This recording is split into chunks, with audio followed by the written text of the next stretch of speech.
नमस्कार मित्रों, यह है पीएच नेटवर्क। मैं हूं प्रदीप हुंडू। आशा करता हूं कि आप सब ठीक होंगे। जब राष्ट्रपति ट्रंप के कॉमर्स सेक्रेटरी लटनिक, जो हार्वर्ड लटनिक, उन्होंने ये बयान दिया था कि जो वीज़ा वाले हैं उनको 21 सितंबर से फीस देनी पड़ेगी $1 लाख।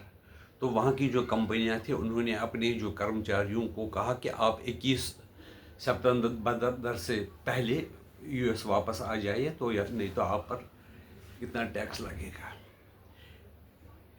क्योंकि वो जो वहाँ पर वीज़ा वाले, H1 वीज़ा वाले और H4 वीज़ा वाले, वो ज़्यादा भारतीय ही रहते हैं।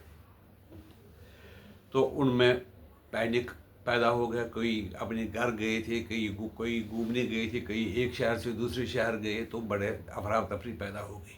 कई लोगों ने, जब वो इंडिया की ओर आ रहे तो रास्ते में सुना, तो उन्होंने फ्लाइट कैंसिल करके वो वापस दौड़ने पड़े। तो इस सिलसिले में सरकार ने कहा कि ये जो पॉलिसी है, हमारी सरकार ने कहा ये उनकी पॉलिसी थी, लेकिन हमारे जो लोग वहाँ पर गए हैं उनके लिए हमने वो नंबर, एक हेल्पलाइन नंबर इशू किया, और हम पूरी सहायता करेंगे उनको अपने डेस्टिनेशन जो जहाँ पर उनको पहुँचना है, उन पर वहाँ पहुँचने के लिए हम पूरा प्रबंध करेंगे। और ऐसा हुआ कि ये जो फीस है वो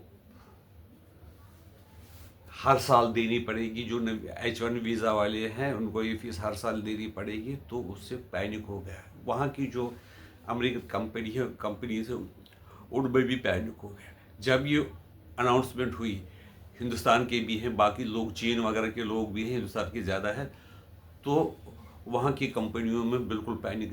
जो ये कैंडिडेट जो H1 वीज़ा वाले हैं उनमें कम कन्फ्यूजन हो गया, क्रिएट ज़्यादा तो वहाँ की कंपनियों में क्रिएट हो गया।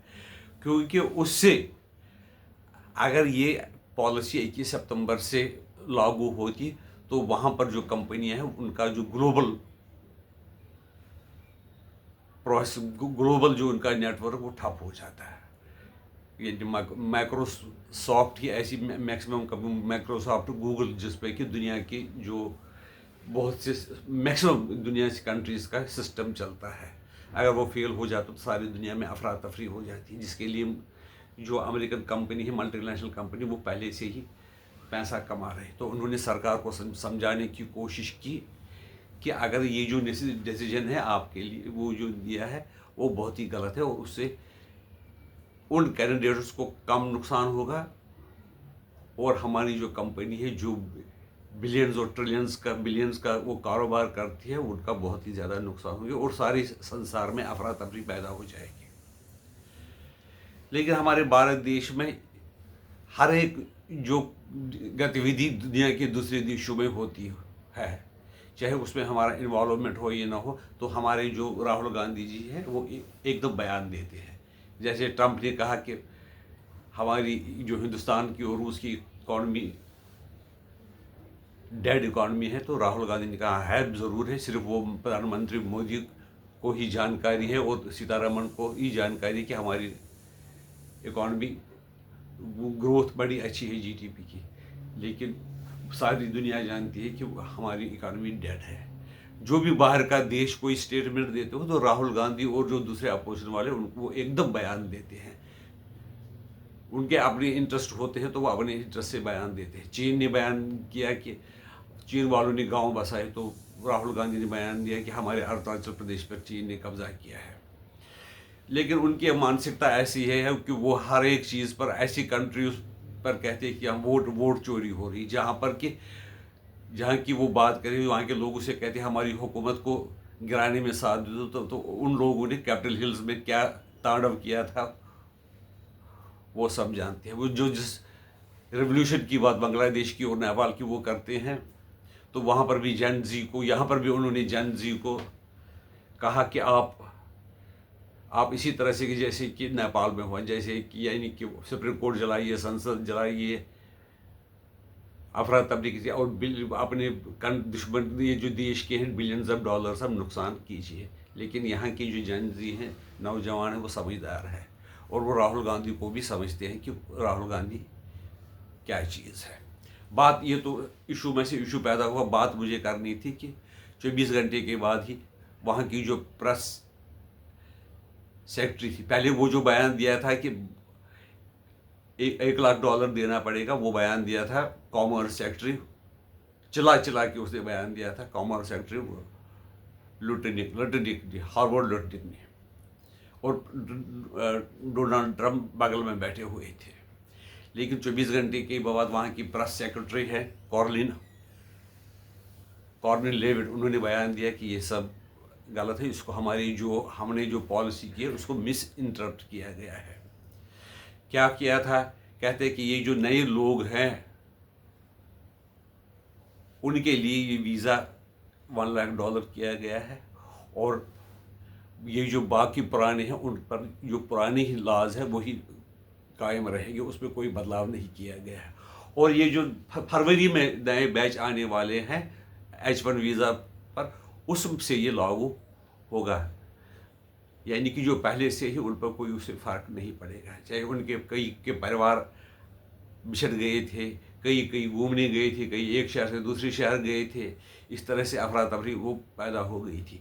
और वहाँ के जो सुपरमैस्ट है, जो वहाँ के फैसिस्ट है, उन्होंने यहाँ तक बड़ी वो खुशियाँ मनाने लगे थे, और उन्होंने कोई ग्रुप है या एक व्यक्ति है फॉर्चून, उन्होंने 100 टिकट बुक कराई थी, लॉक कर दी थी, जो इंडिया से अमेरिका जाती थी, ताकि जो इंडियन लोग हैं उनको वापस आने के लिए कोई मौका नहीं मिले, और वो वहाँ पर अमेरिकन लोग एम्प्लॉय किए जाए।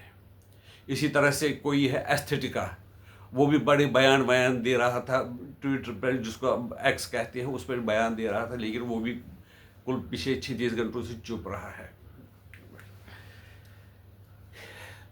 ये बात आप जानते हो कि ये लगता है कि जो अमेरिका है वो वहाँ पर जो डिसीजन लिए जाते हैं विदाउट एनी प्रिपरेशन लिए जाते हैं। हम देख कभी 25%, फिर सुबह कहते हैं नहीं 50%, कभी चाइना पे 200% टैक्स लगाते हो, दूसरे दिन कहता है कि उसको 90 दिन के लिए रोक लिया गया, यानी कि कोई प्लानिंग से नहीं। वह US में कुछ अजीब सा माहौल चल रहा है, कोई एडमिनिस्ट्रेशन का सिस्टम नहीं, जो जिसके मुंह से निकल गया वो बात वहाँ के लॉ हो जाती है।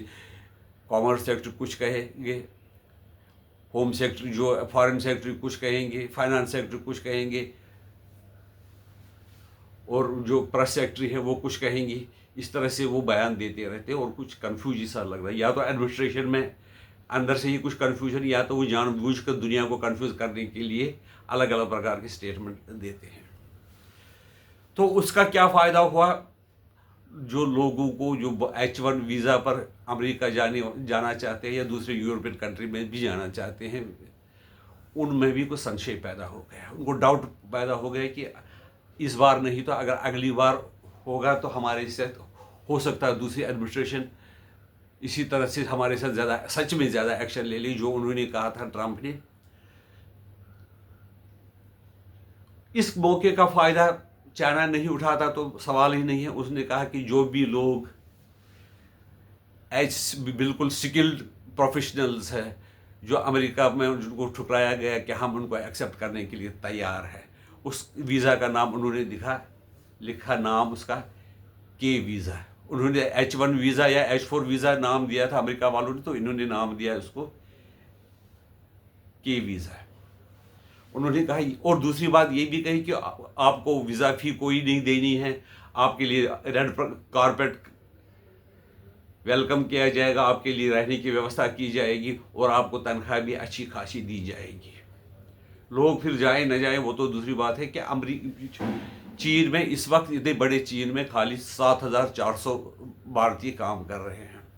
शायद चीन भी चाहता है कि जो भारत के अच्छे प्रोफेशनल हैं वो इस तरह से, जैसे अमेरिका को उन्होंने ग्रेड बनाया, इन कंपनीज को ग्रेड बनाया, इसी तरह से यहाँ पर आ जाए तो यहाँ पर ग्रेड बनाए। लोग जाएंगे ये नहीं जाएंगे तो मैं उसका कह नहीं सकता। और 24 घंटे में जो फैसला अमेरिका ने किया और उसको वो रिवर्स करना पड़ा, यानी कि यहाँ के लोगों में काबिलियत है कि वो उनकी डिमांड खाली अमेरिका में ही नहीं चीन में भी है, और जापान और ताइवान, ये आश्चर्य की बात है, जापान और ताइवान ने भी कहा कि हम भी भारतीय जो प्रोफेशनल्स हैं, भारतीय नहीं, सब जो प्रोफेशनल्स हैं जिनको अमेरिका से कोई दिक्कत आ रही है, हम उनको वेलकम करने के लिए तैयार हैं। सब दुनिया के ये जो नेशन है वो चाहते हैं कि हमारे यहाँ पर टेक्नोलॉजी अपग्रेडेशन हो, नई नई इनोवेशन हो, नया नया सिस्टम बने। उनके पास पैसे तो बहुत है रिसर्च एंड डेवलपमेंट के लिए, उसके बिना पर दुनिया के लोग जो हम इंडिया के टैलेंट है उससे फ़ायदा उठाना चाहते हैं। हिंदुस्तान को भी ये बात समझ में आ गई कि हमारे जो प्रोफेशनल्स वगैरह है वो बाहर क्यों जाते हैं, क्योंकि यहाँ पर सुविधा नहीं है। अगर सुविधा हो गई तो वो बाहर न जाकर यहाँ पर ही अपने देश को ही तरक्की करवा सकते हैं।